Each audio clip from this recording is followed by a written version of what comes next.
దేవునికి స్తోత్రం. మీ అందరికీ వందనాలు.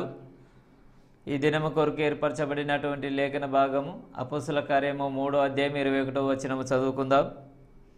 అన్నిటికీ కుదురుబాటు కాలము వచ్చునని దేవుడు ఆది నుండి తన పరిశుద్ధ ప్రవక్తల నోట పలికించెను. అంతవరకు యేసు పరలోక నివాసి అయి ఉండుట ఆవశ్యకము. ఆమెన్. దేవునికి స్తోత్రం. హల్లెలూయా, హల్లెలూయా. మన ప్రభువును ప్రియరక్షకుడైనటువంటి యేసుక్రీస్తు యొక్క ప్రశస్తమైనటువంటి నామములో మీ అందరికీ ప్రత్యేకమైన వందనాలు తెలియజేస్తున్నాను. శాంతి టీవీలో ప్రసారం అవుతున్నటువంటి ఆయన హెచ్చవలసి ఉన్నది, హీ మస్ట్ ఇంక్రీజ్ అనేటువంటి ఈ అనుదిన ఆత్మీయ కార్యక్రమాన్ని వీక్షిస్తున్నా, దీన్ని ఆదరిస్తూ ప్రార్థిస్తూ ప్రోత్సహిస్తున్నట్టు ప్రతి వారికి ప్రత్యేకమైన వందనాలు తెలియజేస్తున్నాను. దేవుని స్తోత్రం. మీ గృహాల్లోని పెద్దలైన వారికి, లేకపోతే వీల్ చైర్కి పరిమితమైన వాళ్ళు ఉన్నారు, వారికి ప్రత్యేకమైన వందనాలు. వీల్ చైర్లో నుంచి దేవుడు మీకు ఒక విడుదల కలుగు చేస్తాడు. వీల్ చైర్లో నుంచి దేవుడు నిత్యత్వంలో జయించువానిని సింహాసనం మీద కూర్చోబెట్టినట్టుగా మిమ్మల్ని కూర్చోబెడతాడు. దేవుని స్తోత్రం. కాబట్టి వీల్ చైర్కి పరిమితం అయిపోయామని డిసప్పాయింట్ కావాల్సిన అవసరం లేదు. ఎప్పుడు ఏం జరగాలో మన జీవితంలో ఇవన్నీ దేవుడు నిర్ణయించాడు. కాబట్టి ఆయన చిత్త ప్రకారం జరుగుతున్నాయి. ఆయన చిత్త ప్రకారం ఇవన్నీ నెరవేరడానికి దేవుని యొక్క ప్రణాళికలో మనం సహకరిస్తున్నాం దేవునికి. కాబట్టి దేవుడు నా పట్ల మీ పట్ల కలిగినటువంటి ప్రణాళిక, కీర్తన గ్రంథము 40వ అధ్యాయం 5వ వచనంలో రాయబడింది, మన ఎడల ఆయన అనేకమైన ఆశ్చర్య కార్యములు చేశాడు, బహు విస్తారమైనటువంటి కార్యాలు చేశాడు. మన ఎడల ఆయన కొన్ని తలంపులు బహు విస్తారములైనవి, కొద్ది కాదు, కొన్ని కాదు. మన గురించి చాలా ఆలోచిస్తున్నాడు. మన గురించి ఆలోచించే ఒక వ్యక్తి లేడనుకుంటున్నాం. నాకు పెళ్లి కాలేదండి, నా గురించి ఆలోచించేవాళ్ళు లేరు, నాకు ఒక సంబంధం చూసి పెట్టేవాళ్ళు లేరు అనేవాళ్ళు ఉన్నారు. కానీ మన గురించి ఆలోచించేటి ఒక వ్యక్తి, ఆ వ్యక్తి స్వర్గంలో ఉన్నాడు, ఆయన పేరే దేవుడు. మన గురించి చింతించేటువంటి వ్యక్తి ఆయన. మహోన్నతుడైనను ఆయన దీనులను లక్ష్యము చేయుచున్నాడు. మహోన్నతుడు కదని దీనులను దూరాన్ని పెట్టేసి, దీనులను అసహించుకొని, దీనులను నిర్లక్ష్యం చేసేవాడు కాదు అనే సంగతిని మీకు గుర్తు చేస్తున్నాను. దేవుని స్తోత్రం. రండి మనం దేవుని వాక్యాన్ని విందాం. దేవుని వాక్యం వినేటువంటి సమయం, దేవుని వాక్యం వినేటువంటి సమయం అనగా దేవుని వాక్య బీజము మన మంచి నేల లాంటి హృదయంలో విత్తబడేటువంటి సమయం. అన్ని నేలలు మంచి నేలలు కాదు. కొన్ని నేలలు త్రోవ పక్కన నేలలు, కొన్ని నేలలు ముళ్ళ పొదల్లాంటి నేలలు, కొన్ని నేలలు రాతి నేలలు. ఎవరు రాతి నేల, ఎవరు ముళ్ళ పొద, ఎవరు త్రోవ పక్కన నేల అని నేను చెప్పను. కానీ ఒకవేళ సరిగా స్వీకరించని పక్షంలో దీన్ని బట్టి నేలల స్వభావాన్ని మనం అర్థం చేసుకోవచ్చు. చాలామంది మంచి నేల లాంటి హృదయం కలిగినటువంటి విశ్వాసులు ఉన్నారు, మంచి నేల లాంటి హృదయం కలిగిన వీక్షకులు ఉన్నారు. దేవుడు తన దాసుల ద్వారా, వేరువేరు ఛానల్స్ ద్వారా, వేరువేరు వాక్య భాగాల ద్వారా వాక్యాలను విత్తుతూ ఉన్నాడు. He was sowing the seeds in the hearts of the people. ఆయన తన ప్రజల హృదయాల్లోకి వాక్యాలను విత్తుతున్నాడు. దేవుని స్తోత్రం. హల్లెలూయా. విత్తువాడు విత్తనాలు చల్లుతూ ఉన్నాడు. విత్తువాడు మనుష్య కుమారుడు. విత్తువాడు మనుష్య కుమారుని దాసులు అనగా మేము. ఆయన దాసులే కాదు, ఆయన బిడ్డలు కూడా విత్తొచ్చు. వాక్యపు విత్తనాలు అందుబాటులో ఉన్నాయి. ఒక గంపెడు వాక్యపు విత్తనాలు, లేకపోతే పిడికెడు వాక్యపు విత్తనాలు, ఒక అరగంట చెప్పదగినట్టు వాక్యపు విత్తనాలు, ఒక గంట చెప్పడానికి కావలసిన వాక్యపు విత్తనాలు నా దగ్గర ఉన్నాయి. వాటిని తీసుకుని వెళ్తున్నాను.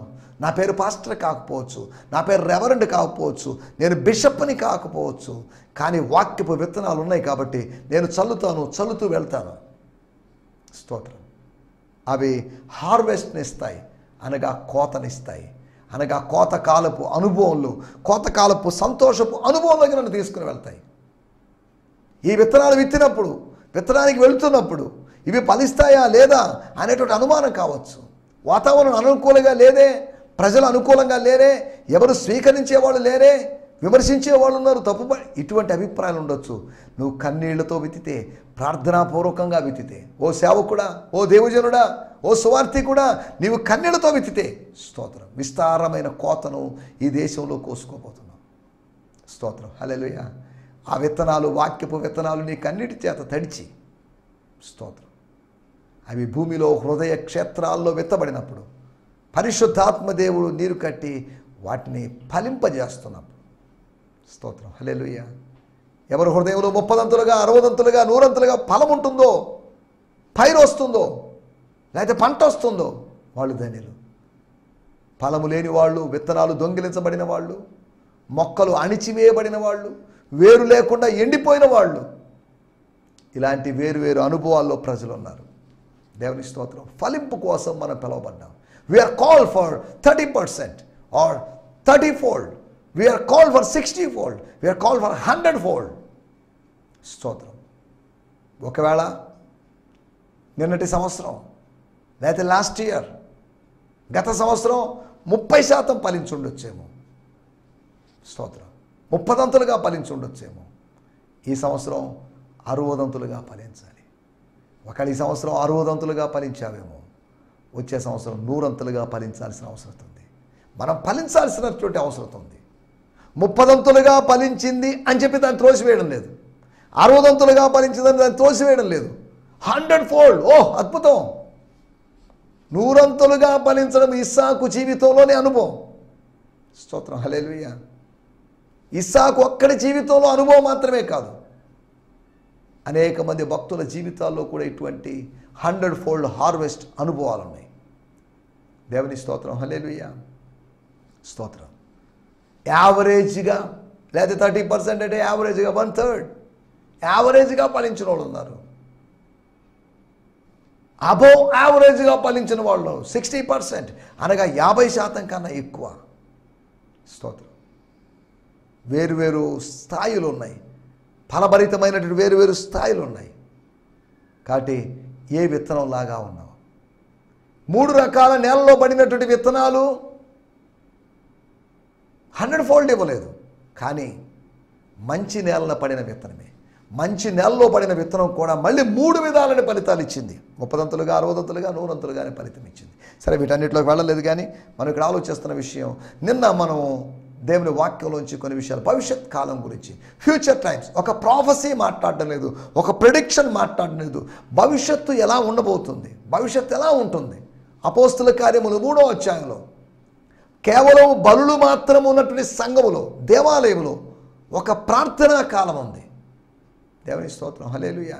లెంట్ డేస్లో మాత్రమే కాదు, శ్రమ దినాలు అనబడిన దినాల్లో మాత్రమే కాదు, సంఘం ఎప్పుడు ప్రార్థనలో ఉండాలి. ఏ సీజన్స్ ఆఫ్ ఫాస్టింగ్ కావచ్చు, ఏ సీజన్స్ ఆఫ్ ప్రేయర్ కావచ్చు. దేవుని స్తోత్రం, హల్లెలూయా. ప్రార్థనా కాలం, ప్రార్థనా కాలం అంటే ఉపవాస కాలం అని కాదు, పగలు 3 గంటలకు ప్రార్థనా కాలం.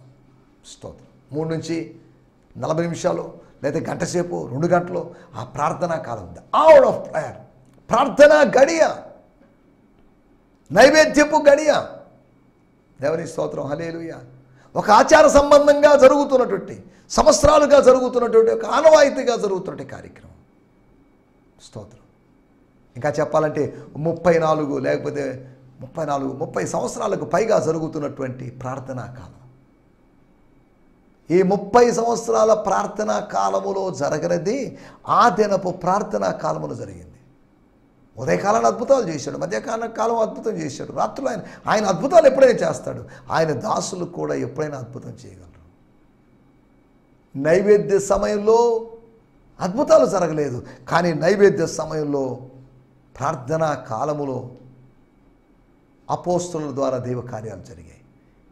12 మందిలో 2 అపోస్తుల ద్వారా దైవ కార్యాలు జరిగాయి. 2వ అధ్యాయంలో 47వ వచనంలో, అప్పుడు ప్రతివానికి భయం కలిగింది. ఎందుకు? మరియు అనేక మహత్కార్యములను సూచక్రియలను అపోస్తుల ద్వారా జరిగిన. అందరికీ సమిష్టిగా భౌతికమైనవి ఉన్నాయి, కానీ అద్భుతాలు మాత్రం అపోస్తుల ద్వారా జరిగాయి. స్తోత్రం. 12 మంది అపోస్తుల ద్వారా జరిగాయి. సువార్థికుల ద్వారా జరగలేదా? జరిగాయి. పిలుపు అనేటువంటి సువార్థికుల ద్వారా జరిగింది. స్తోత్రం, హల్లెలూయా. అననీయ అనేటువంటి విశ్వాసి ద్వారా జరిగింది. అనగా అపోస్తుల ద్వారా జరిగింది కార్యం, సువార్థికుని ద్వారా కార్యం జరిగింది, సాధారణ విశ్వాసి ద్వారా. అపోస్తుల కార్యము 9వ అధ్యాయంలో అద్భుతం జరిగింది. ఏంటి అద్భుతం? తలనొప్పి తగ్గడం, కాళ్ళనొప్పి తగ్గడం కాదు. ఏంటి అంటే జరిగింది స్తోత్రం, హల్లెలూయా. అపోస్తులుడైన పౌలు మీద, అంటే అపోస్తులుడు కాదు, అప్పుడు పౌలు అనగా సౌలు మీద, యూదాను వాని ఇంట్లో ఉన్నటువంటి సౌలు మీద అననీయ చేతులుంచి ప్రార్థించినప్పుడు పరిశుద్ధాత్ముడు దిగి వచ్చాడు. ఒక అభిషేకాన్ని పొందుకున్నాడు. Anointing. Paul got anointing. He received anointing from Ananias, through Ananias. స్తోత్రం.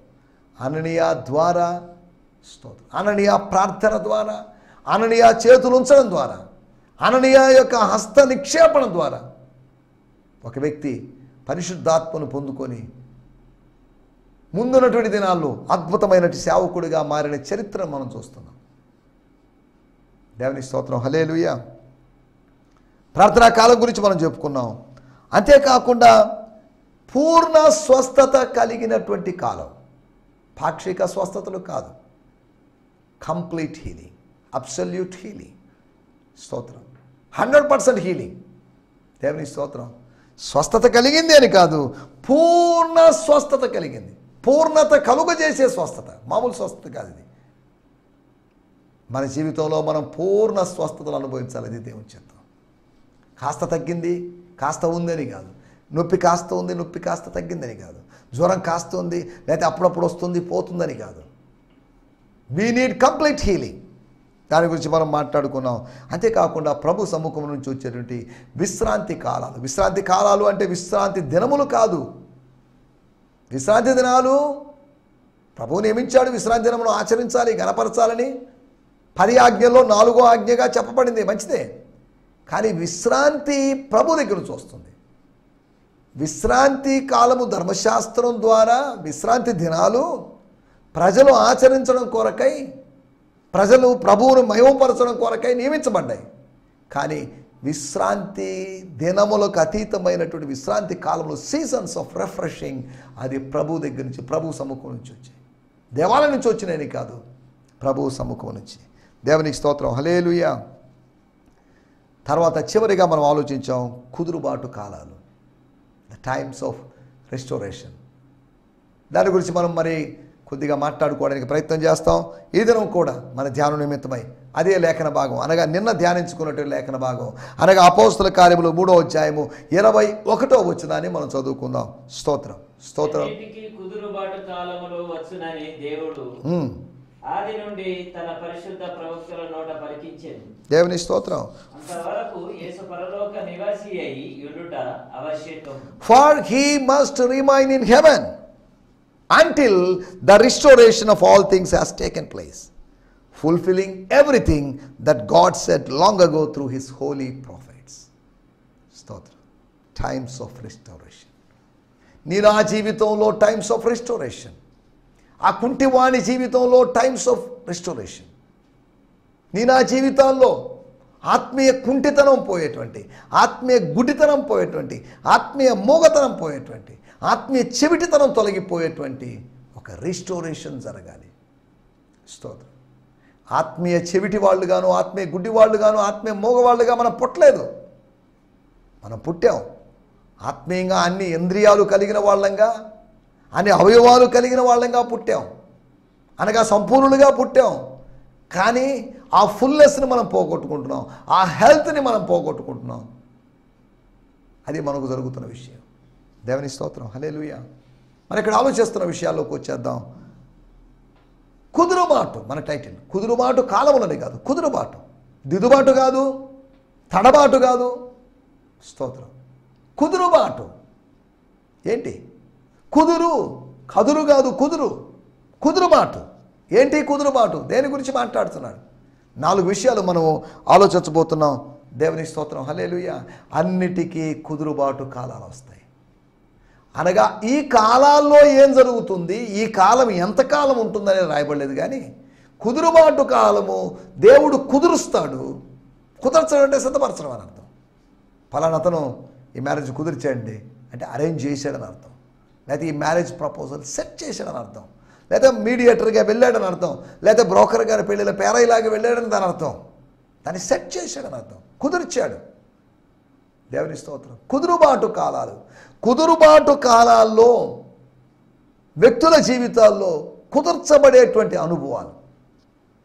దేవుని స్తోత్రం, హల్లెలూయా. అన్నిటికీ కుదురుబాటు కాలాలు వస్తాయి. ఏంటి దీని గురించి మనం 4 విషయాలు నేను మీకు త్వరగా జ్ఞాపకం చేస్తాను. మొట్టమొదటి మాట అపోస్తుల కార్యములు 1వ అధ్యాయము 6వ వచనం. వారు కూడి వచ్చినప్పుడు ప్రభువా ఇశ్రాయేలుకు రాజ్యం ఇస్తావా అనగా ఇశ్రాయేలుకు అప్పుడు రాజ్యం ఉంది, రాజ్యానుభవంలో ఉన్నారు, రాజ్యాన్ని పోగొట్టుకున్న అనుభవంలో ఉన్నారు. మరలా రాజ్యాన్ని ఇస్తావా? వేరే వాళ్ళ చేతిలో, రోమా ప్రభుత్వపు చేతిలో ఉన్న రాజ్యాన్ని తీసి వీళ్ళ చేతుల్లో పెడతావా, మా చేతుల్లో పెడతావా అనేది ప్రశ్న. Every time they were gathered together they asked Jesus, Lord is it now the time for you to free Israel and restore our kingdom. అనగా మా రాజ్యాన్ని మాకు అనుగ్రహించేటువంటి ఆ కుదురుబాటు కాలం ఎప్పుడు వస్తుంది అనేటువంటి క్వశ్చన్. మరలా చదువుతున్నాను. Every time they were gathered together. వాళ్ళు కూడి వచ్చినప్పుడు అని రాయబడింది, కూడి వచ్చినప్పుడు కాదు. ఇక్కడ రాయబడినట్టు బ్రియాన్ సిమ్మన్స్ గారి టీపీటీ తర్జుమాలో రాయబడింది. కాబట్టి వారు కూడి వచ్చినప్పుడు కాదండి, తర్జుమాలో కాస్త తేడా ఉంది.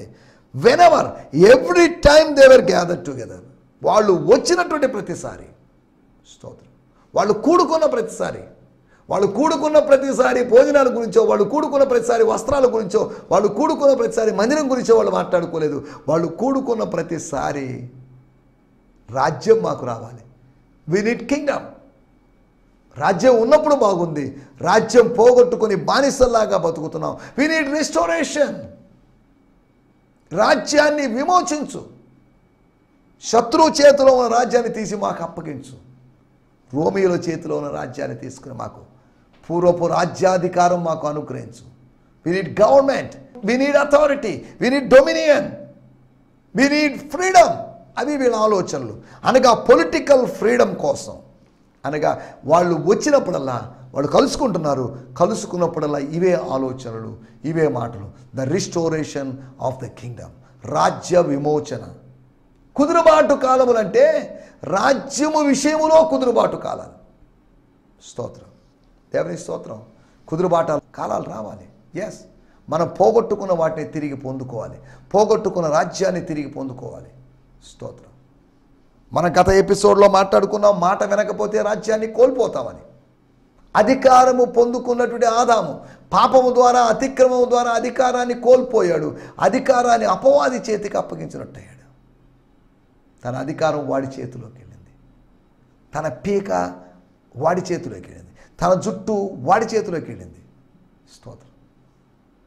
మనం ఇక్కడ ఆలోచిస్తున్న విషయాలు. ద ఫస్ట్ రిస్టోరేషన్, మొదటి కుదురుబాటు ఏంటి అంటే రాజ్యానికి సంబంధించినటువంటి కుదురుబాటు, కింగ్డమ్ రిస్టోరేషన్. దేవుని స్తోత్రం, హల్లెలూయా. రెండో విషయాన్ని నేను మీకు జ్ఞాపకం చేస్తాను. అపోస్తుల కార్యములు 15వ అధ్యాయము 17వ వచనం. అపోస్తుల కార్యములు 15వ అధ్యాయము 17వ వచనం.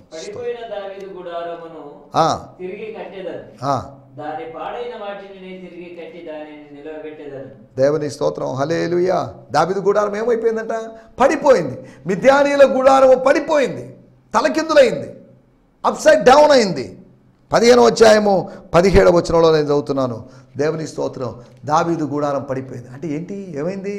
దావీదు చనిపోయాడు కదండి, దావీదు సమాధి నేటి వరకు ఉందనుకుంటుంటే మళ్ళీ దావీదు గుడారం గురించి మాట్లాడుతున్నాడు ఏంటి? After these things I will return to you, స్తోత్రం, and rise up the tabernacle of David. దావీదు యొక్క గుడారం, టెంట్ ఆఫ్ డేవిడ్ అని కాదు, టాబర్నకల్ ఆఫ్ డేవిడ్ అనగా దావీదు యొక్క ప్రత్యక్ష గుడారం, దావీదు యొక్క పర్ణశాలను నేను మరలా కడతాను, మరలా లేపుతాను.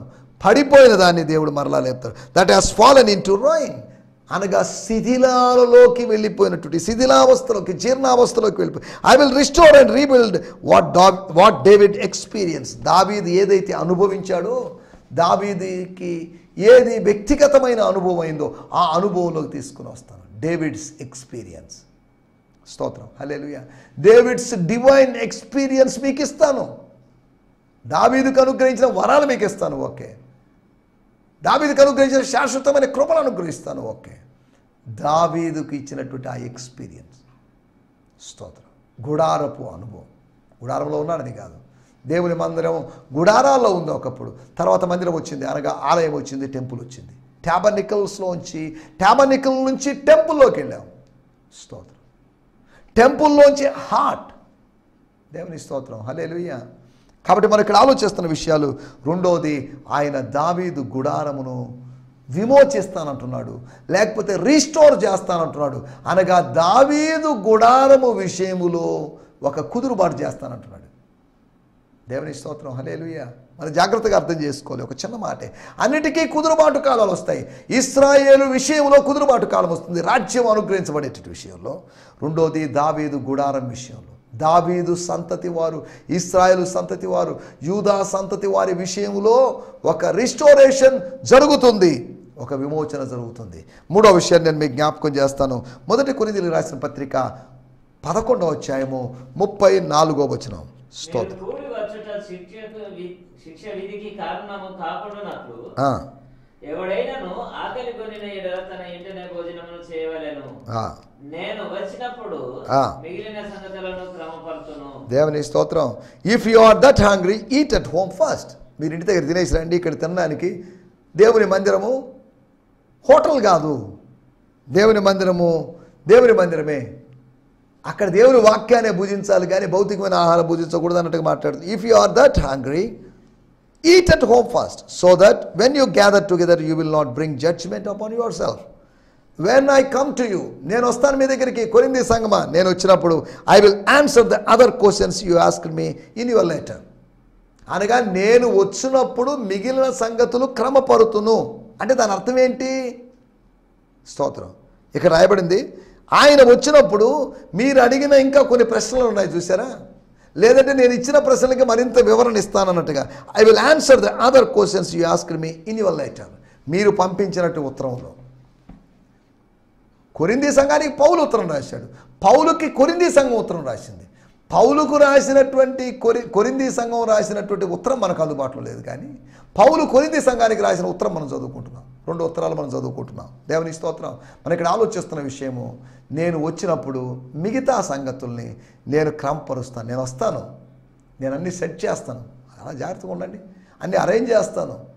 సిస్టమ్ మనం తీసుకున్నాం, కంప్యూటర్ సిస్టమ్ తీసుకున్నాం, దాని అన్ని పార్ట్స్ అన్ని తీసి పెట్టేసుకున్నాం. కానీ దాని సర్వీస్ మ్యాన్ వస్తాడు, వాటన్నిటి సెట్ చేసేస్తాడు. స్తోత్రం. హల్లెలూయా. స్తోత్రం. అసెంబుల్ చేసేస్తాడు, కలిపిస్తాడు. ఆపరేషన్కి పనికి వచ్చే విధంగా మనకు అతను చేసి వెళ్తాడు. రిస్టోరేషన్. కుదురుబాటు కాలం. రాజ్యం విషయంలో కుదురుబాటు, దావీదు గుడారం విషయంలో కుదురుబాటు. మూడోది మనం ఆలోచించాం, సంఘము విషయంలో, కొరింథీ సంఘం విషయంలో, సంఘ క్రమం విషయంలో, సంఘం యొక్క ఆర్డర్ విషయంలో. సంఘం ఆర్డర్లో లేదని కాదు, సంఘాన్ని ఆర్డర్లో తేవడానికి దేవుడు ప్రయత్నం చేస్తున్నాడు తన దాసుడైన పౌలు ద్వారా. స్తోత్రం. హల్లెలూయా. చదువు మరొక మాటను కూడా చదువుకుందాం. 4వదిగా ప్రకటన గ్రంథము 3వ అధ్యాయము 2వ వచనము. Revolution, book of revolution 3rd chapter 2nd verse. నీ క్రియలు నా దేవుని ఎదుట సంపూర్ణమైనవిగా నాకు కనబడలేదు కదా. yes yes జాగరూకుడవై చావనై ఉన్న మిగిలిన వాటిని బలపరచుము. దేవుని స్తోత్రం. హల్లెలూయా. ఈ 4 వచనాల్లో, అనగా అపోస్తల కార్యం 1:6, 15, 17, లేకపోతే 1 కొరింథీ 11:34, లేకపోతే ప్రకటన గ్రంథము 3వ అధ్యాయము 2వ వచనంలో ఈ 4 వచనాల్లో ఒక రెస్టోరేషన్ చూస్తున్నాం. అనగా విమోచించేటువంటి ఒక ప్రణాళిక. దేవుడు విమోచించడం అనేటువంటి కార్యాన్ని, wake up and strengthen all that remains before it dies, for I have not found your works to be perfect in the sight of my God. Wake up, లేవండి, మత్తు వదలండి. అండ్ స్తోత్రం, wake up and strengthen all that remains before it dies. అది చావడానికి ముందే, అది లేకుండా పోవడానికి ముందే. స్తోత్రం. హల్లెలూయా. రిస్టోరేషన్ జరగాలని సార్దీస్ అనేటువంటి చర్చ్లో, సార్దీసు సంఘంలో, సార్దీసు దూత ద్వారా, లేకపోతే సార్దీసు సంఘములో దేవుడు ఒక రిస్టోరేషన్ చేయాలనుకుంటున్నాడు. ప్రతి సంఘంలో దేవుడు ఒక రిస్టోరేషన్ చేయాలనుకుంటున్నాడు. రిఫార్మేషన్, ఓకే సార్, రిఫార్మేషన్ అనుకోండి, రిస్టోరేషన్ అనే దానికన్నా కుదురుబాటు. రిఫార్మేషన్ అంటే దిద్దుబాటు, సంస్కరణ. దేవుని స్తోత్రం. హల్లెలూయా. దీని కూడా పెద్ద తేడాల గురించి మనం ఆలోచించడం లేదు. 4వ విషయము, సంఘములోని సంగతులు. సార్దీస్ సంఘములోని, అనగా 1వ శతాబ్దము చివరి భాగంలో ఉన్న సంఘము యొక్క సంగతులు, చావనైనటువంటి లాస్ట్ స్టేజ్కి వచ్చినటువంటి సంగతులు, క్లైమాక్స్కి వచ్చినటువంటి సంగతులు. స్తోత్రం. పతాక స్థాయికి చేరుకున్నటువంటి సంగతులు, వాటిని చావనైనట్టు వాటిని, స్తోత్రం, అనగా ఇంకా లేకుండా పోయేటట్టు వాటిని, స్తోత్రం. పునాదులు పాడైపోగా నీతిమంతులు ఏం చేస్తారు? ఆ పునాదులు పాడైపోయినప్పుడు వాటిని రీస్టోర్ చేస్తాడు దేవుడు, అనగా వాటిని పునరుద్ధరిస్తాడు, అనగా పునర్నిర్మాణం జరిగిస్తాడు. ఇది దేవుడు మన జీవితంలో చేయాలనుకుంటుంది. He want to recreate. Creation చేసిన దేవుడు రీక్రియేషన్ చేయగలడు. క్రియేషన్ చేశాడు కనుక ఆయనకి డెస్ట్రాయ్ చేసే అధికారం కూడా ఉంది. దేవుని స్తోత్రం. డెస్ట్రాయ్ చేయడానికి ముందుగా ఆయన రీక్రియేట్ చేస్తున్నాడు, నూతన పరుస్తున్నాడు, రీన్యూ చేస్తున్నాడు. దేవుని స్తోత్రం. కానీ ఒకడున్నాడు, వాడు క్రియేషన్ చేయలేడు, వాడు రీక్రియేషన్ కూడా చేయలేడు, వాడు డెస్ట్రాయ్ మాత్రమే చేయగలడు. అనగా సృష్టి చేయలేడు, ప్రతి సృష్టి చేయలేడు, లేదా పునఃసృష్టి చేయలేడు, కానీ వాడు పాడు చేయగలడు. పాడు చేసేటటువంటి వాడు అపవాదే. కనుక మనం చదువుకుంటున్న మాటలు అపోస్తల కార్యములు 3వ అధ్యాయము 21వ వచనంలో మనం చదువుకునే మూలవాక్యాన్ని ఆధారంగా చేసుకొని మనం ఆలోచించిన విషయం అంటే కుదురుబాటు కాలాలు. 4 కుదురుబాటు కాలాల గురించి మీకు జ్ఞాపకం చేశాను. ఒకటి ఇశ్రాయేలు రాజ్యం విషయంలో, రెండవది దావీదు యొక్క గుడారం విషయంలో, అంతేకాకుండా సంఘం యొక్క క్రమం విషయంలో, రెండవది లాస్ట్ స్టేజ్కి వచ్చిన సంగతుల విషయంలో, సార్దీస్లోని సంఘం విషయంలో, సార్దీస్ సంఘములోను కొరింథియన్ చర్చ్లోను, ఈ 2 చర్చుల్లో రీస్టోరేషన్, ఈ 2 కాదు, మొదటి శతాబ్దంలోని సంఘాలన్నింటిలో రీస్టోరేషన్ జరిగింది. స్తోత్రం. హల్లెలూయా. అట్టి రీస్టోరేషన్ కుదురుబాటు కాలం, దానికోసం ప్రార్థన చేస్తాం. ప్రభువా మాకు కుదురుబాటు కాలం కావాలి, మా జీవితంలో కొన్నింటిని కుదుర్చు అని అడుగుదాం. అటువంటి అనుభవం, ఆ రిస్టోరేషన్ అనుభవం దేవుడు మనకందరికీ అనుగ్రహించునుగాక. దేవుని స్తోత్రం. హల్లెలూయా. ప్రభు చిత్తమైతే రేపు ఉదయకాలం ఇదే సమయం ఇదే ఛానల్లో కలుసుకుందాం. శాంతి టీవీలో మనం కలుసుకుందాం. స్తోత్రం. 8 గంటల నుంచి 8:30 వరకు ప్రసారమైనటువంటి ఆయన హెచ్చవలసి ఉన్నది హీ మస్ట్ ఇంక్రీజ్ అనేటువంటి కార్యక్రమంలో కలుసుకుందాం. దేవునికి స్తోత్రం. హల్లెలూయా. మీ అందరికీ వందనాలు. ఈ సందేశము మీకు ఆశీర్వాదకరంగా ఉందని నమ్ముచున్నాము. ప్రార్థనా అవసరతల కొరకు మమ్మల్ని సంప్రదించవలసిన మా చిరునామా గిద్యోన్ మిషన్ చర్చ్, 6వ వీధి, శాంతినగర్, నెల్లూరు 4, ఆంధ్రప్రదేశ్. పిన్ 524004. మా ఫోన్ నంబర్లు 7036443613 మరి ఒక నంబర్ 9392293010. మా ఈమెయిల్ ఐడి gfihmi2015@gmail.com. దేవుడు మిమ్మును ఆశీర్వదించునుగాక. ఆమేన్.